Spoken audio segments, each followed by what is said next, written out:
Over the past few Incus releases, we've been expanding our instance placement scriptlet feature a fair bit by exposing a lot more information to it that can be used to do some pretty advanced workload instance placement within Incus. So today I'm going to be taking you through a concrete example of what can be done using those new functions. I'm Stefan Greber. I'm one of the maintainers for Incus, and I'm also the VP of infrastructure for an organization called NorthSec, which uses Incus quite extensively to run hundreds, if not sometimes thousands or tens of thousands of instances.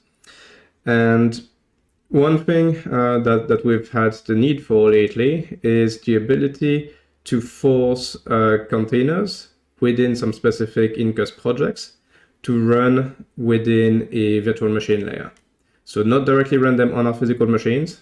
We've got some security risks there, but instead force them to go within virtual machines that we're running on the cluster. To do that, what we've done is we have a cluster of 6 physical machines, and then we've created 3 virtual machines that are also members of the cluster. So I can actually show you that if we switch over to our infrastructure. And we look here. So we can see here a cluster of 6 identical dual socket AMD EPYC servers, followed by 3 virtual machines. Those 3 virtual machines themselves run on the cluster and are configured to have the same network and storage access that the physical machines have. So they are perfectly functional cluster members. They can run any of the instances running on there. We obviously don't want to run virtual machines on them. We also don't want them to be normally scheduled anything. It's really meant as a extra insulation layer for some specific workloads. In our case, we've got a fair number of projects running on this cluster, as can be seen here. And most of them are run fully by ourselves with trusted workloads. We don't really have any issues there. Those can run on bare metal. But then we've got currently 1 project, but soon to be a few more, that have workloads that are either run by people that are not part of the infrastructure team, that we don't necessarily know exactly what they're going to be allowing those instances to do, or instances that we would, or situations where we would absolutely trust the person deploying that stuff, but the instance itself is directly exposed as like a target of an attack, which is the case with most of the instances we're looking at here within the Ring 0 CTF project, because that's an online project that people can sign up on and then go and go through a number of challenges that may involve getting shell access to those instances. So as mentioned, we do have those VMs. We also have cluster groups set up. Typo here. Cluster group. So we've got 2 cluster groups. We've got the default one, which contains all of the physical machines, and then the cloud containers one, which is specifically to run those containers within the VM layer, and that includes the 3 VMs. And so far, what we've done is whenever something needed to be deployed on within that Ring 0 CTF project, and it's a container, the people doing the deployment have specifically targeted that cluster group, and things landed where they need to be. So if we look right now, we've got a whole bunch of things running, mostly containers. We can see they're all running on VMs. That's the last column. And virtual machines run on bare metal. So that's fine. That's been working great, but it's not automatic. So creating something new on there will likely just land on a physical machine. We can try that with just an empty or very close to empty instance. So we could do let's do Alpine Edge and just call it scriptlet test. And launching that within that project we should just use the default target and so end up running on the bare metal machines, which is not what we want. I'm just going to give it a tiny bit to import that image. There we go. So if we go look at that one, here we go, it's running on bare metal and it's a container. So that's not good. Now let's delete that. Oops. Yeah. And so that's where the instance placement scriptlet is really interesting for us, because it should let us do what we want without needing to really extend Incus in any significant way, just purely by loading up a script. So as mentioned in the past few Incus releases, we've been extending that mechanism with additional functions based on user request, including our own request for NorthSec, adding some of the bits there. So the way that looks like is there's a single config key on within the Incus server config called instances.placementScriptlet, and then you feed it what looks like a Python script as its input, and that it expects that Python script to effectively have a single function defined, or at least have that function defined if you've got others in there, called instance placement, and it will get, that function will get called with a copy of the request, so information about the instance being placed, as well as a list of candidate servers for placement. And it's then expected to return where it's supposed to be going across those. Now, the idea here is that we should be able to put something in place that gives us the context we need to then go and look at some specific config keys on the project and figure out whether containers should be restricted to a specific set of servers, and if so, then effectively pull something from there. I've only used that mechanism a couple of times for demos, so it's going to be pretty interesting for me to go through that now as part of this video.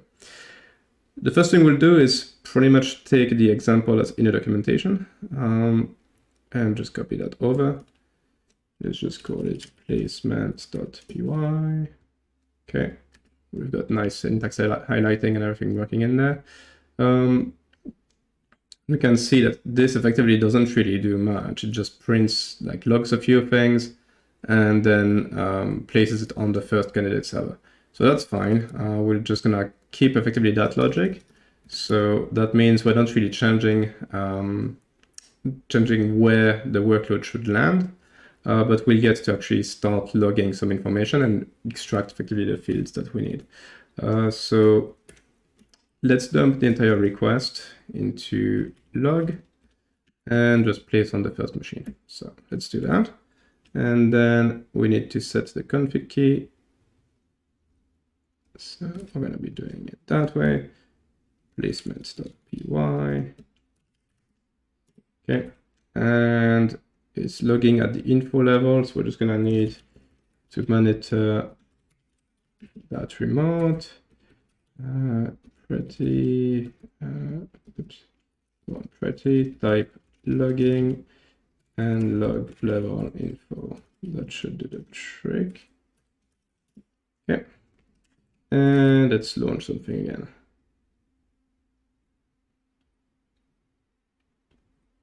Come on.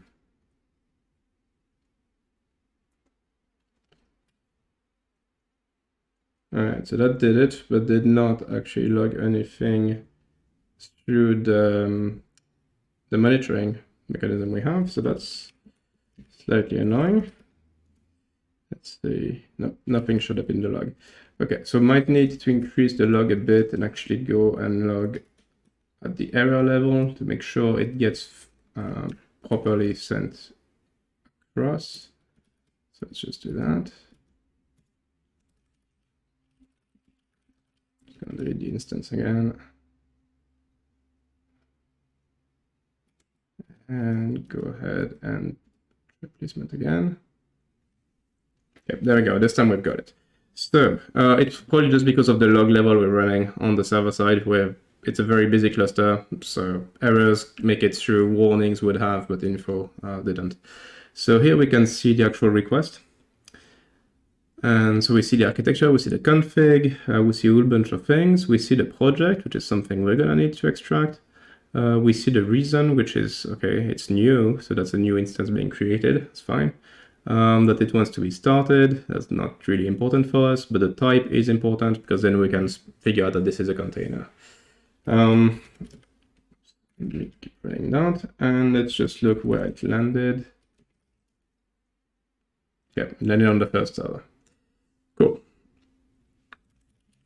Oh, so let's change a bit of the logic now. The idea that I've got for this mechanism is actually to be able to select what group we want for the cluster members through a config key on the project.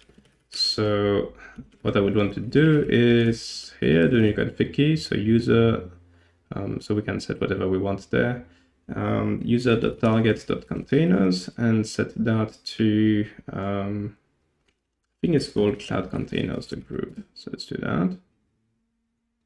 And then do virtual machines, and virtual machines go on to default. Okay. Now, what we would want to do is actually make use of some of the new functions. The first thing we need is actually retrieve the project for the request. So if we go look there, there are a number of functions that are exposed. A very recently added one is get project. So we specifically need to use that one to get information about the project for the request. So project equals, and then get project, and we want requests, and it's the project field on the request. I think that's the correct syntax for that. Yeah, it looks like it should be. Okay. So that should get us some details on the project itself. So we'll just say that this one is the request, and then we'll do another one for the project information. So let's do that. Okay. Load that up into Incus. There we go. And let's go and launch something again. Unhandled index operation, essence placement string. Okay.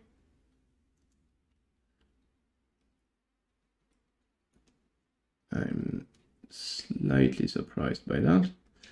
Why isn't that working? Is it like an object instead? So we need to do request.project perhaps? Is that how it works? Let's try it again.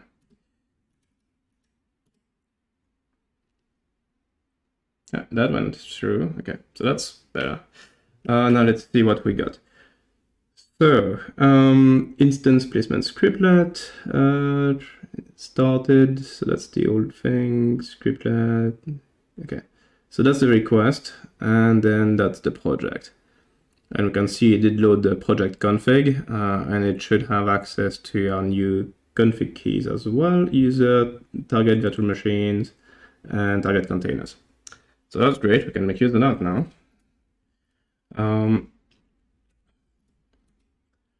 And I'm trying to remember what the default behavior is. If we don't call set target, does it just fall back to its normal logic? Is not called, uses built-in. Yeah, okay. All right, so what we should do is actually make a short path, which is if there's no specific keys, then we should just immediately return. So that normal behavior works for everyone else. So we want if request.type is container, and what's the config? User.targets.containers, not in project. How does that look actually for project? Does it have config as like a separate key? It does. Okay, cool. So not there.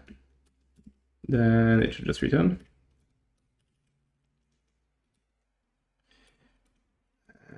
I mean, probably what we'll actually do is check that, as in check if it's there.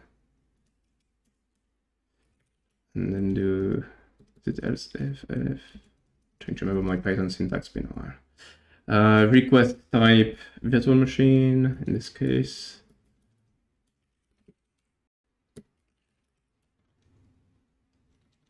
So I'm going to I'm just returning, but obviously that's where the extra logic will be needed. So virtual machines, there we go. And otherwise, well, nothing is there, so just return. So we can add some debugging. No restriction in place. Let's do that. Let's do virtual machine with restriction, and then container with restriction. Okay.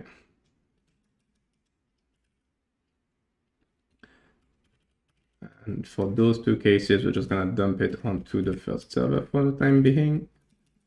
There we go. That should do the trick. I mean, at that point, the else doesn't really make sense because that's actually the whatever is left. So let's just do it that way. Okay. So let's load that up now. Again, delete the instance and launch it. This time it should say container restricted. Okay, instance replacement scriptlet, container with restriction. Okay, so we're good. We're in the right code path.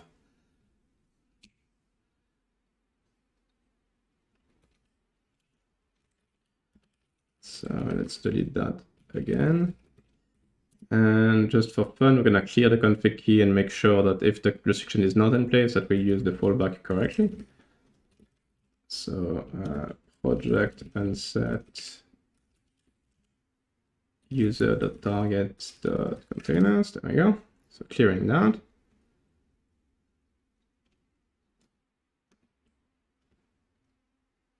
Okay, and then launch again. It should just go through, no restriction in place. There we go. That's fine.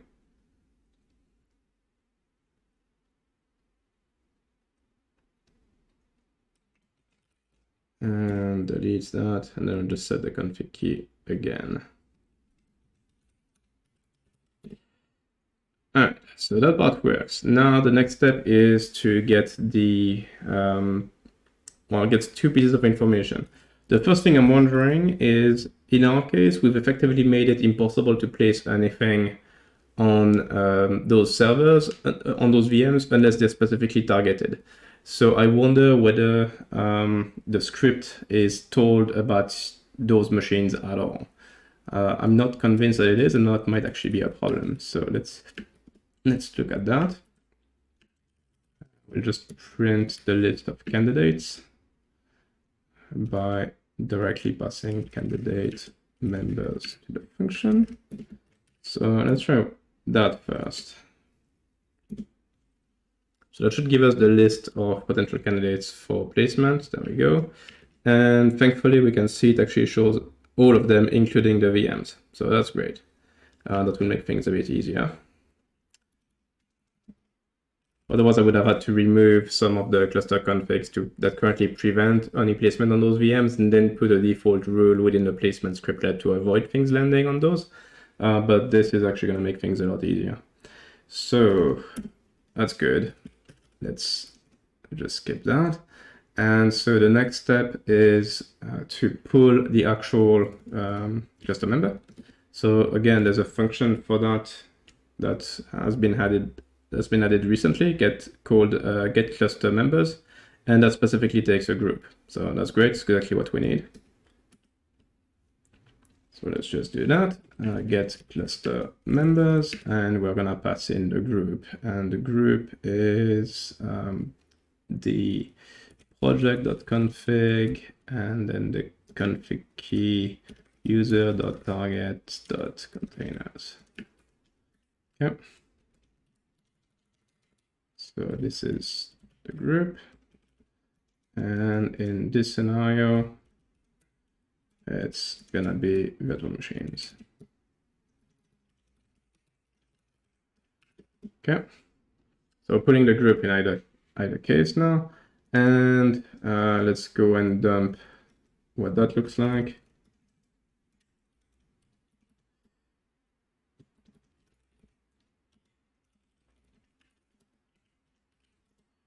So again, loading that in and launching. Okay. So that's what that looks like. We can see here, probably a bit small, but actually I can zoom in that one and set to that. Okay, so the group we can see shows the 3 different virtual machines as a list. So we just need to grab the server name property of an entry in there. I think that's currently a small-ish restriction still on the scriptlet, which is that it doesn't itself pick which machine is the right one. So there's no way to just say, you give me this list of candidates and I want to narrow it down to those 4, but then have fun and pick whichever one makes sense. You need to actually tell Incus directly which one you want. So we're going to have to re-implement a bit of that logic. The default logic is pretty straightforward, which is look for whatever server has the fewest instances and then use that one. It's just, we may be able to make that a bit easier in future versions by actually letting you return multiple potential candidates and then letting the logic figure that out. I'm just rechecking that set target doesn't support that, but I'm pretty sure it doesn't. Yeah, it's just member name. All right, so let's handle that.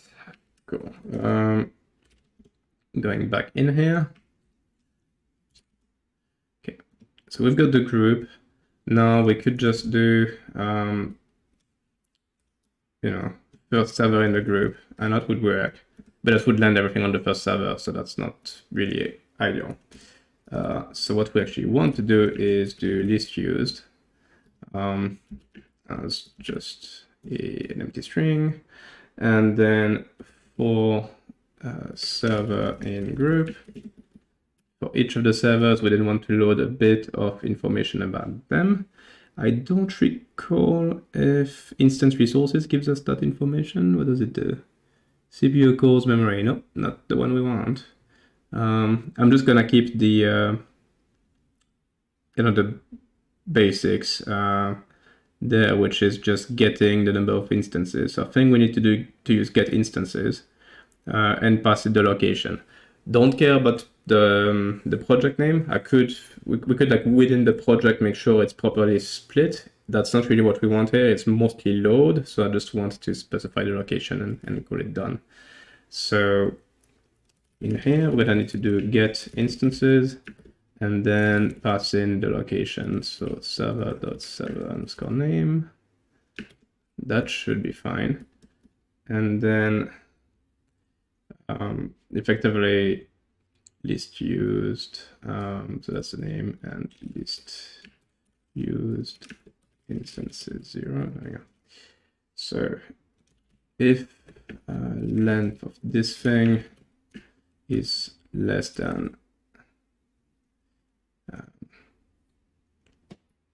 actually if list used instances and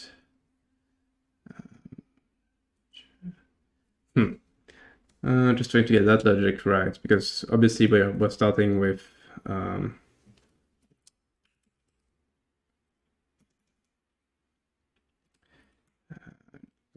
not actually sure how much of the typing we're actually having there. So if it's none, list used automatically becomes the current server. That makes sense. Actually, we should do, I can do it easier, not list used. There we go. So if there's currently no servers, then the list used obviously becomes the current one. And then list used instances becomes the length of this. Okay. So that takes care of the default case. And then what we want to do is if length of instances is less than list used instances, then again we do this. Could do it in a single if, that I think it's just slightly easier to read, just literally pick the least used. And then that means that here we can do list used, and that should be fine. We can do a bit more debugging here. I don't remember if log error can take multiple variables. It would be nice if it could, but let's not take any chances. So list used, let's just print it. and then list used instances, also print that. Okay. And then go ahead and apply that and launch something and see if that works. Container restriction, there we go. List used is VM03 and it's got 30 instances. Okay, it does already exist because I forgot to delete it, looks like. So let's fix that.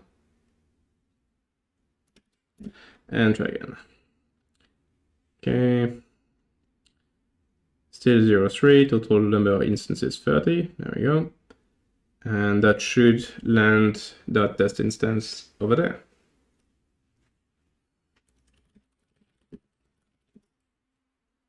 Yep. I can delete it and just change the script, remove debugging and clean that up a bit.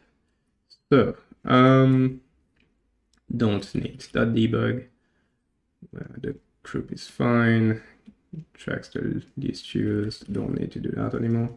And then we're doing effectively the same thing for the virtual machine. I wonder if we can, I've never actually tried defining another function in there. It would be kind of nice if it could. So effectively moving the least used logic into a separate function that we can just pass. That would make it slightly cleaner. So we could do peak least used, and we're effectively passing in a group.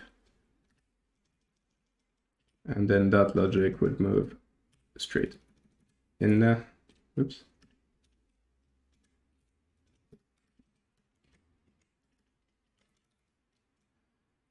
All right. And then we would just need to effectively do here big least used of this, and we're done. And then same thing here, big least use of virtual machines, and we're done. Now if that works, that would be pretty sweet. So let's see. You can remove the node restriction in place. So that really tidies up the logic here. Let's just load that and see if it works. I don't have any more debugging in place, so in this case it should just create it, and if it lands on VM03 then we'll know it works. If it lands on infra something, then it won't have worked. Obviously if the script actually fails, we would get an error in the log too. So looks like that worked. Yeah, VM03. And yeah, that's effectively it for that.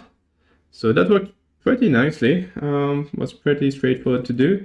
It would have been nice not needing to do the least used logic. I think we might still look at extending our logic a bit on our side to either have set target potentially take a list. So you can just give it a list and then it will do its server side peak list busy logic. So we don't need to have that list used. But at the same time, the logic within Incus is very naive, which is effectively the logic I've got here, like pick whichever has the fewest instances and put it there. A more interesting bit of logic is to then base it on what's the load on the machine, how much RAM do you have left, how much disk do you have left, that kind of stuff.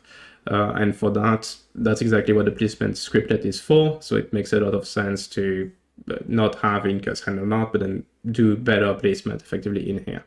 For the NorthSec use case, all of our servers are identical, so we don't really care. We just want things spread equally. We're also running a lot of instances, which means that statistically things just kind of line up if we do enough of them. Just kind of going back to the other things that are available in there. So in this case, I ended up using log error for debugging because of the log level I'm running at. Log warn would probably have worked too. Log info would have required the server to run in verbose mode, which we're not in our case. The other functions that are exposed to set target, we've seen it. So if you call it, pass the name of the server you want the thing to land on, and that's what's going to end up. If it's not called at all, then it uses the default logic, which is what I'm doing on the fallback scenario. We're using get a project to get the project information, using get cluster members to get the list of servers within a cluster group. And for get cluster members, if you don't pass the group, you get all of them. For get instances, kind of the same thing. If you don't pass anything, you get every single instance on your cluster. But in this case, I'm filtering it down to the specific server we are looking at, so that we iterate through those servers and we get the count for each of them. Functions I didn't use would be things like instance resources. So that gets you information directly about the instance being placed. So it will tell you how many CPU cores, how much memory, how much disk the instance is going to be using. That's very useful, again, if you want to look at actual resource consumption before placement. And related to that, we've got get cluster member resources. So we can pass that the name of the server we're looking at, and then that gets us the entire resources API output. So that gets us a lot of information. We get things like CPU load, we get number of CPUs, amount of memory, system loads, number of processes.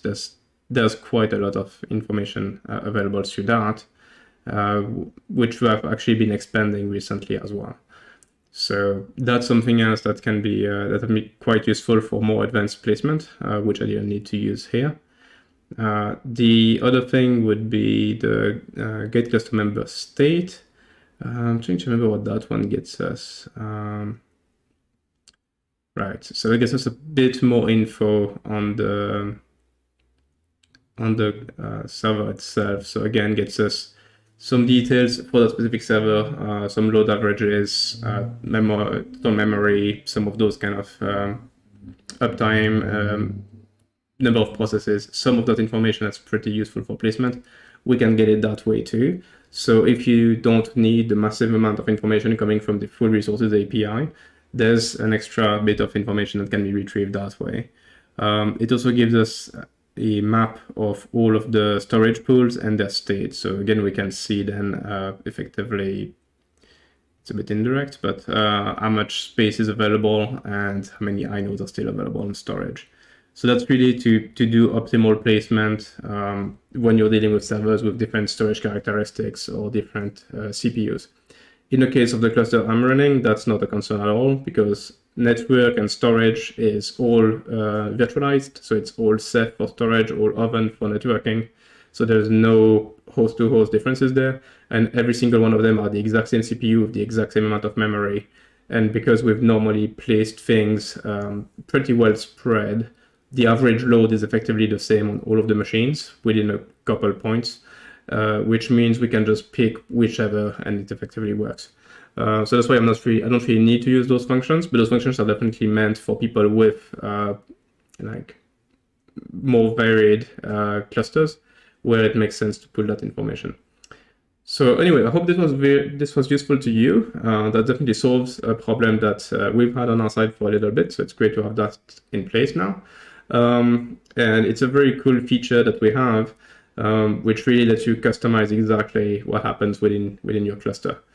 So hopefully it's something that people can start playing with. And if there's anything missing in there for the kind of logic you need to implement for placement, feel free to let us know on either GitHub or on the forum, and we'll look into extending that. The past few functions we've added have effectively been user requests, because it's someone coming to us being like, I'm trying to do this kind of placement, and I can't because I don't have a good way to get that bit of information. So we just expose more functions to make this possible. Obviously, we're keeping in mind that calling a lot of those functions comes at a cost. Like, it's hitting the database, it's pulling data from within Incus. So we also will try and find ways to limit the number of function calls that you actually need to do to get what you want, to just try and keep the scheduler quite nice and fast. And that's it for this one. So yeah, if you're running a cluster and you're interested in this, documentation is available. It lists all of the functions and everything that I've used today. If you've got any questions, feel free to leave them down below in the comment section, or go on the community forum. If you find bugs or feature requests, we're also on GitHub. I hope this was useful to you, and I'll see you in the next one. Bye.